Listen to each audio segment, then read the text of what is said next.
আজি 5 জুন 2022 বিশ্ব পৰিৱেশ দিৱস। সকলোলৈ মোৰ ফালৰ পৰা বিশ্ব পৰিৱেশ দিৱসৰ শুভেচ্ছা যাচিলোঁ। আজি বিশ্ব পৰিৱেশ দিৱসৰ উপলক্ষে মোৰ ফালৰ পৰা সকলোকে এটা অনুৰোধ কৰিব বিচাৰিছোঁ, সকলোৱে আজি গছ পুলি ৰোপণ কৰক, সকলোৱে মিলিজুলি।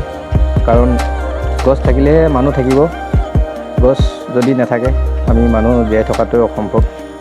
যিটো গৰম হৈছে আপোনালোকে নিজে অনুভৱ কৰিব পাৰিছে। গতিকে আহক সকলোৱে মিলিজুলি গছ পুলি ৰুৱক।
অক্সিজেন আছে কাৰণে আমি জীয়াই আছোঁ। 10টো মত বিন্দাছ আৰামছে, আমি একো অনুভৱ কৰিব পৰা নাই যে বিন্দাছ উশাহ মন গৈছে লৈছোঁ, মন গৈছে এৰি দিছোঁ। গছ বিন্দাছ অক্সিজেন লৈ জীয়াই আছোঁ। আমি ক'ৰ পৰা পাইছোঁ অক্সিজেনটোতো? আমিতো প্ৰকৃতিৰ পৰা পাইছোঁ, গছৰ পৰা পাইছোঁ। যদি গছ নাথাকে আমি ক'ৰ পৰা পাম? যেতিয়া এজন ৰোগীয়ে মেডিকেলত ভৰ্তি হৈ থাকে, যেতিয়া মৃত্যুৰ সৈতে যুঁজি থাকে, ICUত ভৰ্তি হয়, তেখেতক সুধিব এটা উশাহৰ মূল্য কিমান। গতিকে আহক সকলোৱে মিলিজুলি গছ পুলি ৰোপণ কৰোঁ। বিশ্ব পৰিৱেশ দিৱসৰ উপলক্ষে অতি কম এটাকৈ হ'লেও সকলোৱে গছ পুলি ৰোপণ কৰক।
আৰু মোৰ চেনেলটোত যদি আপুনি প্ৰথমবাৰৰ কাৰণে আহিছে তেন্তে ছাবস্ক্ৰাইব কৰি দিব, আৰু আপুনি যদি ফেচবুকত চাই আছে তেন্তে ফ'ল' কৰি দিবলৈ নাপাহৰিব। ধন্যবাদ।